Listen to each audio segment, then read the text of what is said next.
Saya mencoba membedah kitab-kitab, bermajlis dengan para ulama, bermulazamah dengan ulama ahli hadis, dan saya pastikan kepada mereka, akhirnya urutan berikut insyaallah taala urutan yang lebih banyak dipegang oleh para ulama-ulama ahlus sunnah wal jamaah dari hadis-hadis yang sahih bahkan mutawatir.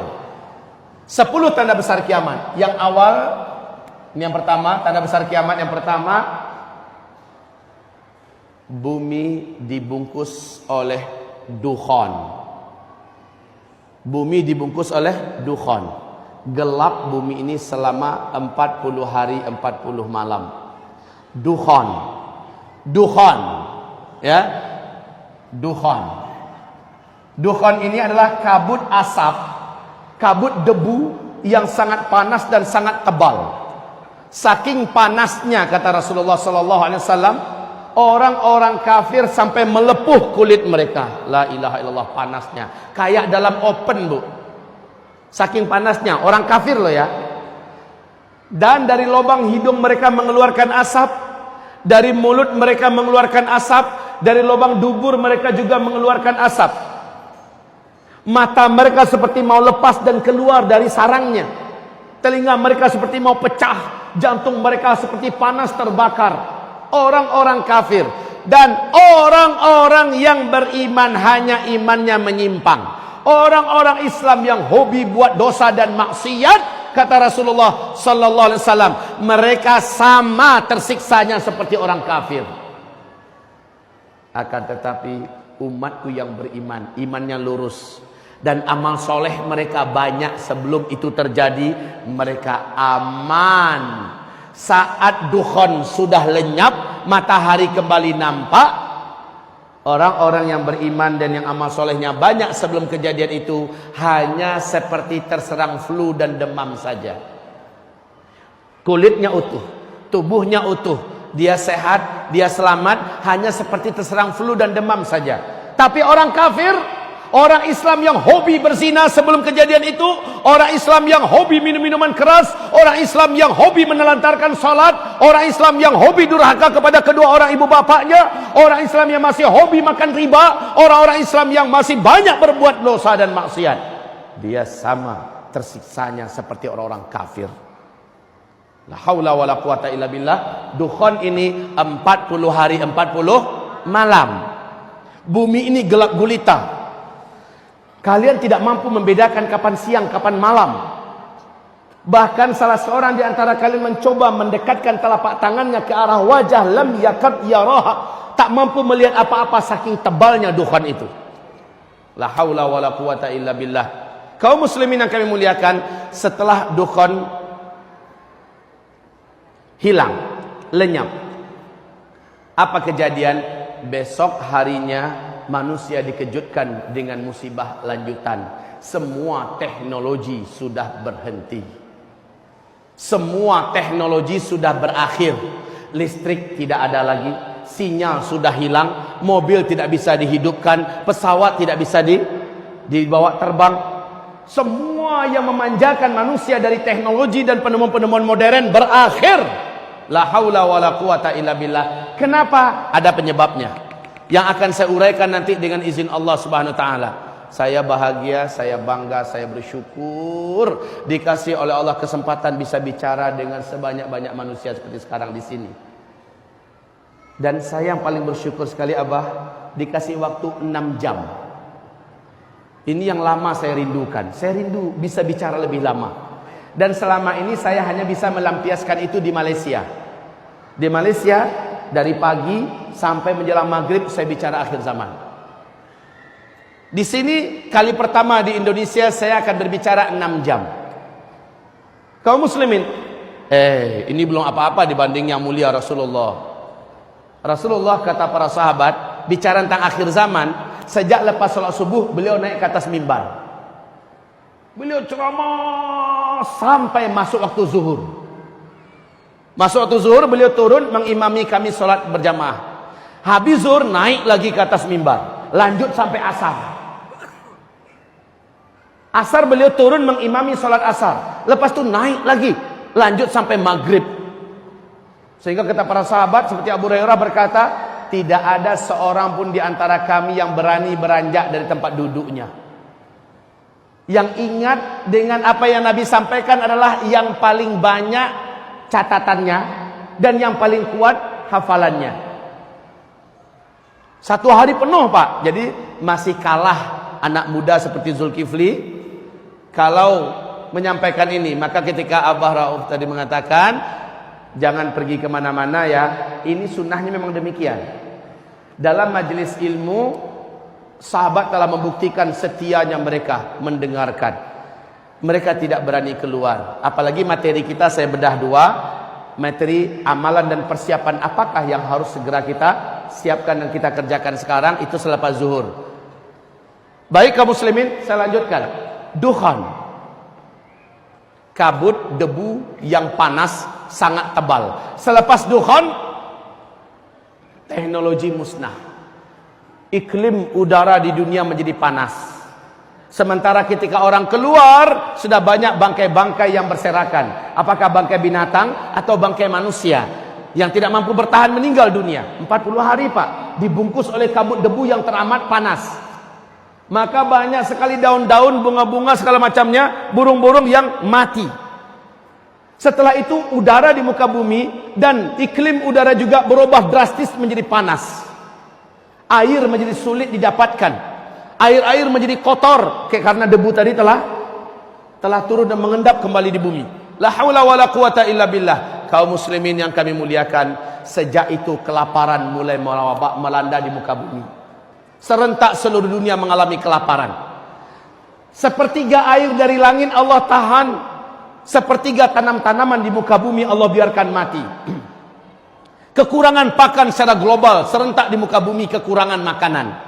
Kalau hanya India yang kekurangan makanan, mudah-mudahan Thailand bisa menolong, Indonesia bisa menolong. Lah ini serentak seluruh dunia kekurangan pakan. Orang berharap mudah-mudahan tahun depan lebih baik, ada solusi, hujan turun lebih banyak. Harapan orang hanya tinggal harapan. Tahun esoknya lagi, tahun kedua, 2/3 air dari langit Allah tahan.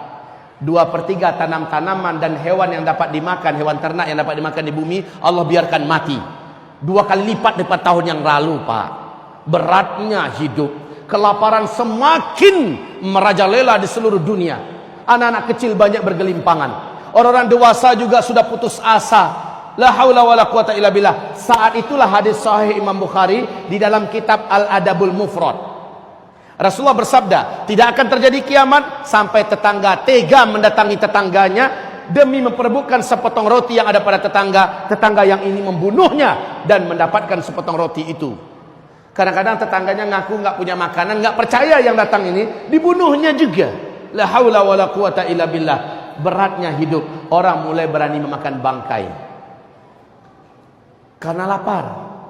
Macam di Suriah, Pak, bangkai kucing pun dimakan orang, bangkai tikus pun dimakan orang karena lapar. Ini akan terjadi secara global, bukan hanya di Suriah. Setelah itu tahun ketiga, sama sekali air tidak turun dari langit, sama sekali tanam-tanaman dan hewan ternak yang dapat dimakan di muka bumi mati. Disitulah sahabat bertanya kepada Rasulullah, ya Rasulullah, bagaimana kami melanjutkan hidup ketika makanan saat itu sudah tidak ada? Bagaimana kami bisa bertahan ketika makanan sudah putus, air tidak ada? Nabi menjawab, makan minum kalian saat itu adalah zikir. Subhanallah walhamdulillah wa la ilaha illallah wallahu akbar. Kalian baca terus, niatkan untuk mengenyangkan perut kalian, Allah akan kenyangkan perut kalian. Niatkan ganti minum, maka Allah hilangkan dahaga kalian. Niatkan untuk menguatkan fisik kalian, Allah kuatkan fisik kalian. Baca subhanallah walhamdulillah wa la ilaha illallah wallahu akbar. Zikir adalah makanan kalian, zikir adalah minuman kalian. Kalau di sini kita dilatih untuk bagaimana berzikir, maka ke depan latih lagi zikirnya lebih hebat lagi. Anggap zikir kita selama ini kurang, berlatihlah agar berzikir sebenar-benarnya. Di kitab Zikir Akhir Zaman, kitab yang sudah kita siapkan Bapak Ibu, diajarkan bagaimana cara menyambut energi zikir yang selama ini terpendam. Umat ini sekarang kehilangan energi zikir. Umat ini pada sekarang. Dulu Nabi Yunus dalam perut ikan. Zikir yang dibacakan oleh Nabi Yunus menyebabkan Nabi Yunus hidup dan selamat. Berapa lama Nabi Yunus dalam perut ikan? 40 hari 40 malam. Para ulama ahli tafsir mengatakan, ada yang mengatakan 1 minggu, ada yang mengatakan 20 hari. Tetapi banyak riwayat mengatakan beliau dalam perut ikan 40 hari 40 malam. Dukhan berapa lama? Sama, 40 hari 40 malam. Nabi Yunus dalam perut ikan ada oksigen enggak? Dukhan ketika sangat tebal menyelimuti bumi, gampang enggak mendapatkan oksigen? Sama gelapnya, hitam pekat, sama dengan Nabi Yunus. Ada enggak sesuatu yang dapat diminum oleh Nabi Yunus dalam perut ikan? Tidak, sama dengan orang yang dibungkus oleh dukhan. Kejadiannya sama. Maka Nabi mengatakan sallallahu alaihi wasallam, "Ala unabbiukum bisyai'. Idza nazala bi rajulin minkum karbun aw bala'un min balayad dunya, thumma da'a bihi illa furija anhu." Qalu bala. Qala du'a'u dhinnun. Mau enggak kalian saya ajarkan suatu amalan, suatu bacaan?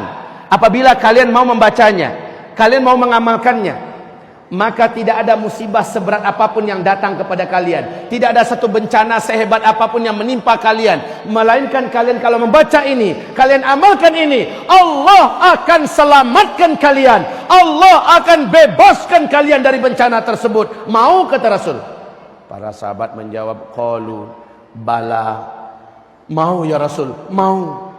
Nabi mengatakan, du'a'u dhinnun. Doa dhunnun. Dhunnun itu adalah gelarnya Nabi Yunus.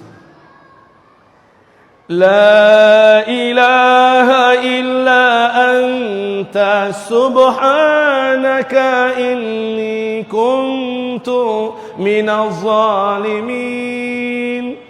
La ilaha illa anta subhanaka inni kuntu minaz zalimin. Sama-sama baca.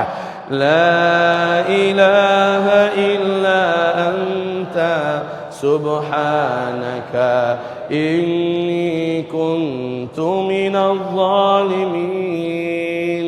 La ilaha illa anta subhanaka inni kuntu minaz zalimin.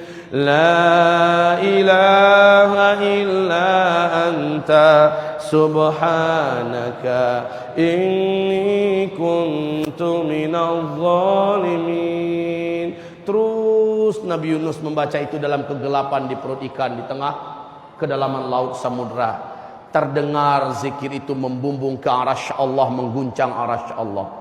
Lalu Allah perintahkan para malaikat, turun, kalian periksa siapa yang berzikir itu. Allah maha tahu, tapi Allah ingin beberkan ini kepada makhluk sampai hari kiamat.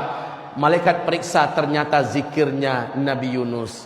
Maka kata Rasulullah, siapa yang berzikir dengan zikir Nabi Yunus, apapun musibah yang dihadapinya dalam hidup, Allah pasti akan lepaskan dia dari musibah itu. Kesulitan apapun yang dia hadapi dalam hidup, dia zikirkan ini dengan zikir yang sebanyak-banyaknya, Allah akan bebaskan dia dari kesulitan hidup itu. Zikir ini dibaca terus menerus. Baik, kita lanjutkan. Dukhan, itulah dia tahun ketiga setelah Dukhan, terjadilah tanda besar kiamat yang kedua. Dan manusia saat itu sudah putus asa untuk hidup. Sampai-sampai orang yang beriman, kata Rasulullah, mereka lewat tepi kuburan. Dia berkata, ini orang beriman loh, orang yang taat, orang yang soleh, lewat di tepi kuburan. Apa katanya? Alangkah bahagianya orang-orang yang ada di dalam tanah itu. Kalaulah saya di posisi dia saat ini. Orang beriman, saking beratnya hidup ditahan, ditanggung Bapak, sampai-sampai dia iri dengan orang-orang yang sudah duluan meninggal, yang sudah ada di dalam kuburan. Alangkah bahagianya mereka, padahal tentu mereka bahagia dalam kubur. Tapi saking beratnya hidup di dunia. Saat itulah berita kemunculan Dajjal, tanda besar kiamat yang kedua.